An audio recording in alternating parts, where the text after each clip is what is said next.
Welcome back students to the next module from the chapter Mechanical Properties of Fluids. Now let us discuss about the Bernoulli's principle.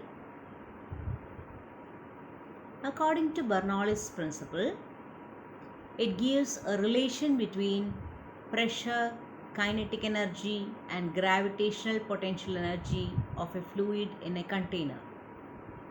The formula for Bernoulli's principle is given as P plus half rho V square plus rho GH is a constant, where P is the pressure exerted by the fluid, V is the velocity of the fluid, rho is the density of the fluid, H is the height of the container, and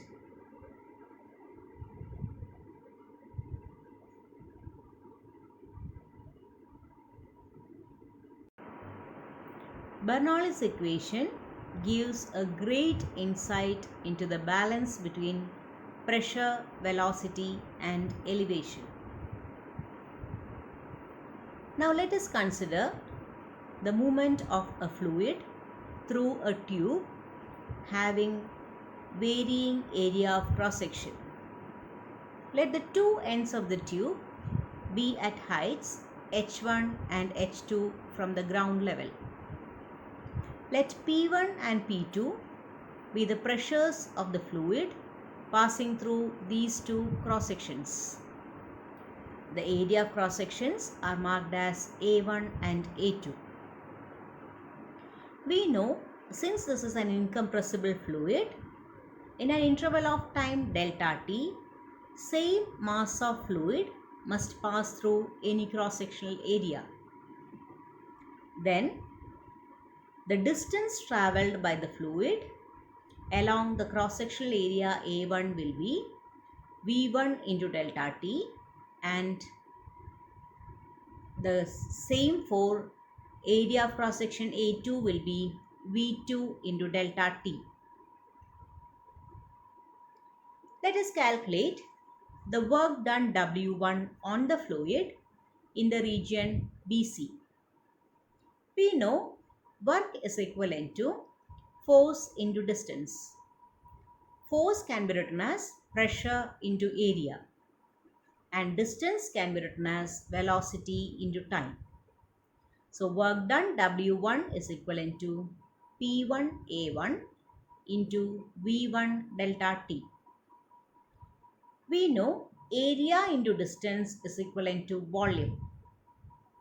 So W1 is equivalent to P1 delta V. If we consider the equation of continuity, the same volume of fluid will pass through BC and DE, that is any other cross sections. Therefore, the work done by the fluid on the right hand side of the pipe is given by W2 is equivalent to P2A2 into V2 delta T, which is equivalent to P2 into delta V.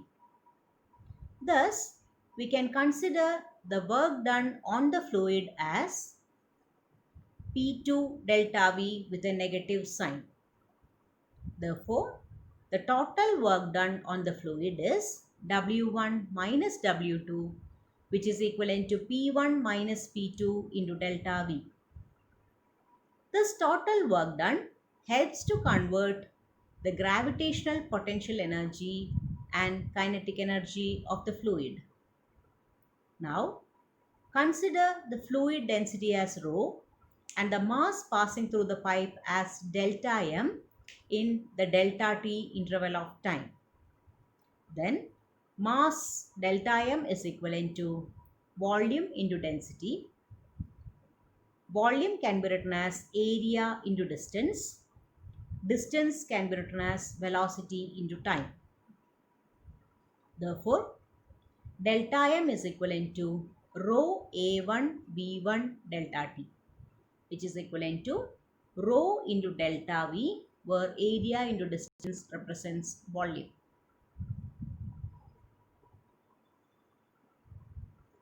Now let us calculate the change in gravitational potential energy delta U.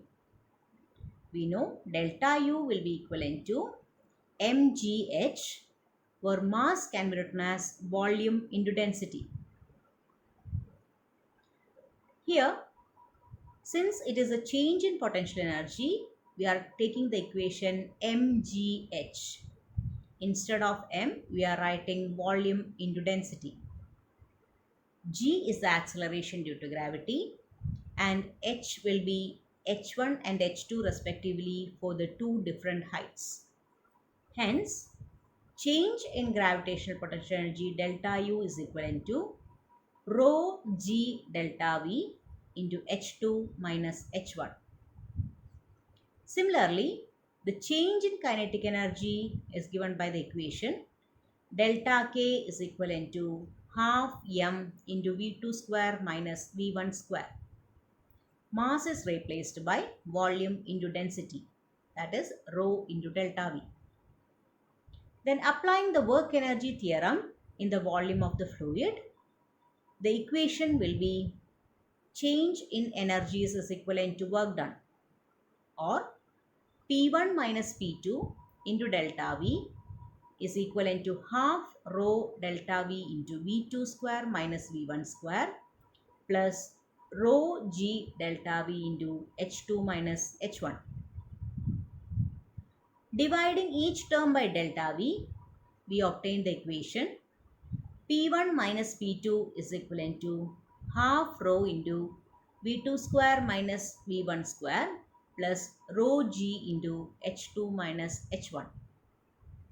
Rearranging the equation by taking the suffixes 1 on the left side and 2's on the right side, we get P1 plus half rho V1 square plus rho G H1 is equivalent to P2 plus half rho V2 square plus rho G H2, which means that P plus half rho V square plus rho GH is equivalent to a constant.